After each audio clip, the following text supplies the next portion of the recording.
Les enjeux de la psychiatrie et de la santé mentale sont considérables aujourd'hui en France. 109 milliards d'euros par an, selon le dernier rapport du Comité stratégique de la santé mentale et de la psychiatrie.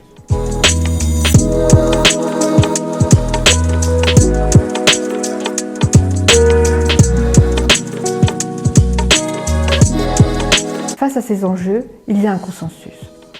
Tout le monde sait ce qu'il faut faire. Dans l'idéal, les patients, à tout instant de leur vie, dès lors que l'on connaît leur pathologie, devraient trouver une place qui correspond à leurs justes besoins. Soit ils sont chez eux, dans un foyer, dans du médico-social, dans une famille, soit ils sont hospitalisés, mais tout cela dépend d'un instant de leur vie. Pour arriver à ce résultat, de nombreux acteurs sont impliqués. Et nous savons comment il faut faire.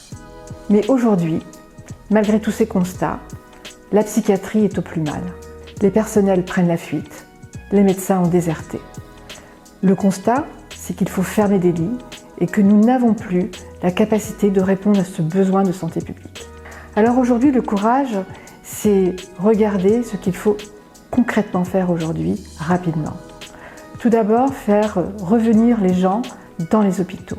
Quand on regarde les chiffres des médecins en France, paradoxalement, nous sommes plutôt dans le quart supérieur du nombre de médecins pour 100 000 habitants ramenés aux autres pays d'Europe. 23 pour 100 000 habitants.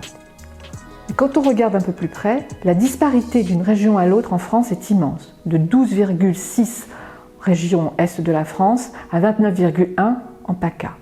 Et quand on regarde à l'intérieur de ces régions, la disparité est aussi différente en fonction des médecins libéraux ou des médecins dans le public ou dans le privé. Et là où il y en a le moins, c'est à l'hôpital public qui fait pourtant 80% de l'activité d'hospitalisation. Alors il faut réfléchir à pouvoir mieux répartir la force de soins que représentent ces médecins. Là où il faut aussi arriver à être attractif, c'est faire connaître et être incitatif pour des métiers dont on a besoin en psychiatrie. Les ergothérapeutes, les psychologues, les psychothérapeutes, les psychomotriciens, et certains manquent. Probablement parce que ces métiers sont mal connus. Il existe des outils. Formation initiale, apprentissage, formation continue, reconversion. Il faut les intensifier.